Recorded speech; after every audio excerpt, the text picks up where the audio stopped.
शेर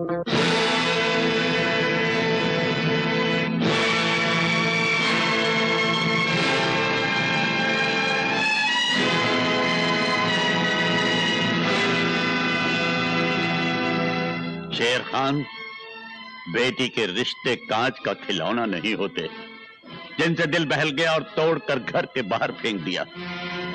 मेरी बच्ची ने ऐसा कौन सा गुनाह किया था जिसकी तुमने उसे इतनी सख्त सजा दी? सजा उसे नहीं, तुझे दी है।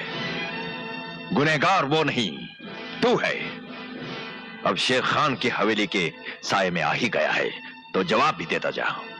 मेरा दादा आसिफ खान, परदादा गुल खान और चाचा शाहरुख खान, इनमें से कौन है जिसे तू नहीं जानता?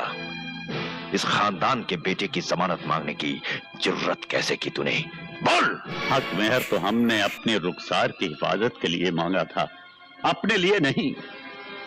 समझी साईं, ठंडे दिमाग से अपने दिल पर हाथ रखकर सोच, क्या कोई बाप अपनी औलाद के लिए बुरा सोच सकता है? तेरी सोच में छुपी हुई खोट मैं उसी दिन समझ गया था फतेह खान। तूने सोचा कि 50 लाख रुपए और 100 एकड़ जमीन के नीचे दबकर शेर खान दफन हो जाएगा, खामोश हो जाएगा, बारात लेकर वापस लौट जाएगा। तूने मेरी जिल्लत देखनी चाहिए थी, जिल्लत। इसीलिए हक मेहर का ढोंग रचाया था तूने। बाप होने के नाते अपनी बेटी के लिए हक मेहर मांगने का हमें हक था। तेरा जो हक था हमने अदा कर दिया।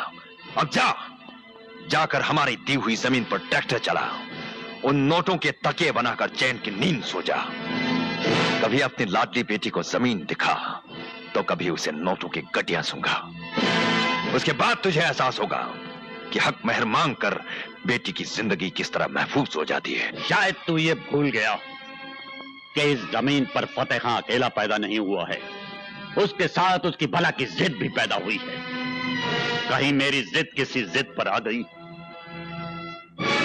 तो अपनी बेटी के रास्ते में पड़े हुए बेशुमार कांटों को तो मैं अपने दामन में समेट लूंगा, लेकिन तेरे रास्ते दहकते हुए अंगारों से भर दूंगा। इतनी बुलंद आवाज में ना बोल फतेह खान, इतनी बुलंद आवाज में ना बोल। आवाज तो तेरी एक दिन मैं नीची करूंगा।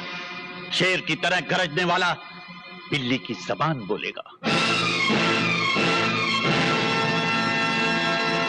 तुझे फतेह खां की दहलीज पर सर झुकाकर, नाक रगड़कर मेरी बेटी फिर से मांगनी पड़ेगी।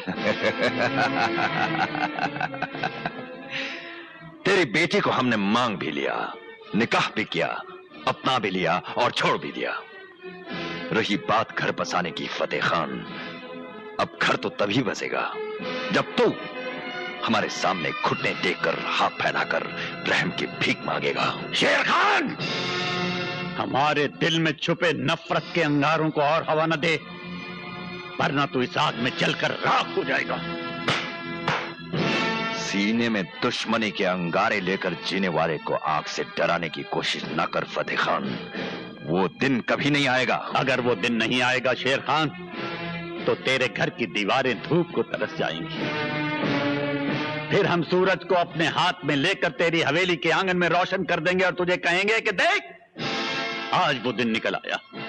फिर तुझे नाक रगड़ने के लिए हमारे सामने झुकना पड़ेगा। एक पहाड़ का नाम है शेर खान, और पहाड़ ना किसी के सामने चलकर जाते हैं, ना किसी के सामने झुकते हैं। अगर ऐसा हुआ तो हम उस पहाड़ को जड़ से उखाड़ कर फेंक देंगे, जड़ से उखाड़ कर फेंक देंगे। फतेह खान, इस पहाड़ की जड़ की तलाश करते करते तेरी नस्लों की नस्लें खत्म हो जाएंगी।